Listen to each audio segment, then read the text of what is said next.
Southern California Prep Insider is brought to you by Toyota Dealers of San Diego.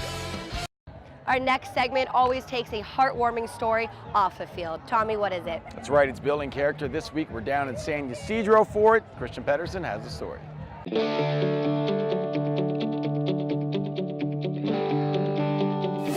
There's a new team making waves in San Diego's South Bay.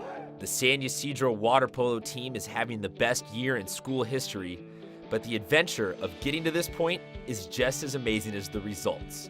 You see, San Ysidro doesn't have a pool anywhere near their campus, making for some very long and challenging days. Go to school, then try to get a meal in quickly, drive practice, so I need 30 minutes at least, get to the pool, practice from 7 to 9, leave practice, drive again home, and try to do homework and try not to fall asleep.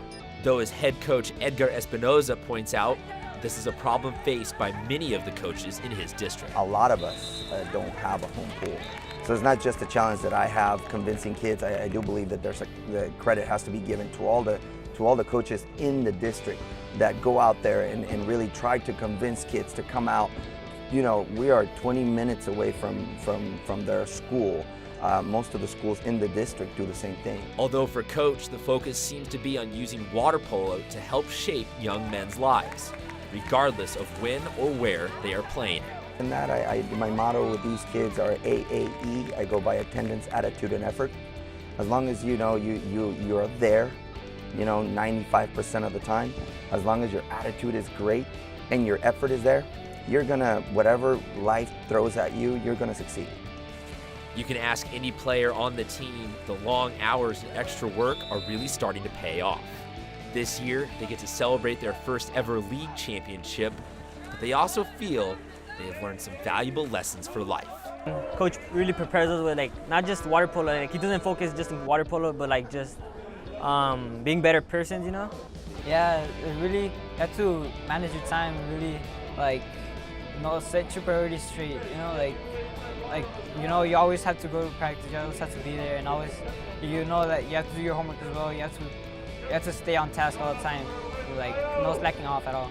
Because, okay, this kid, he needs help, So when I first met Edgar, I learned a lot with him. I have people tell me, hey, you seem like you've changed. Even my PE coaches say, hey, you look like a changed man, you have a different attitude towards school, towards people.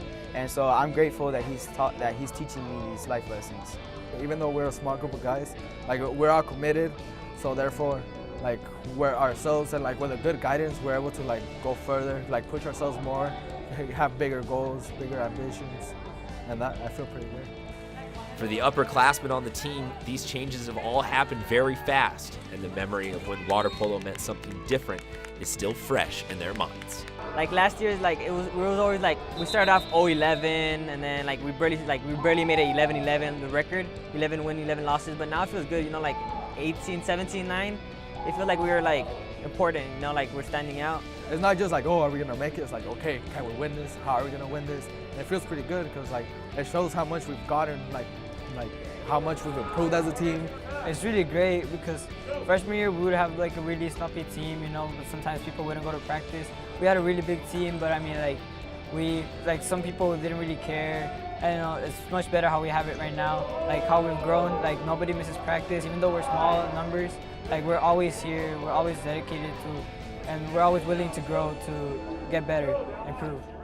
That willingness to improve is exactly what Coach feels connects him with his players so well.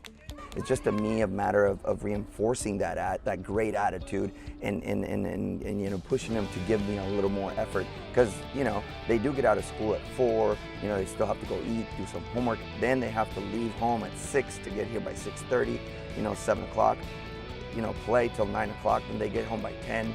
They still have to do their homework and stuff like that, so it is a little tougher for them because of the traveling, but I believe that's only going to make them better athletes, better people, and it's going to make them work hard for the college to come and the years to come for them. Whether or not this season ends with a championship, it seems that the kids on the San Ysidro water polo team are going to be coming out on top.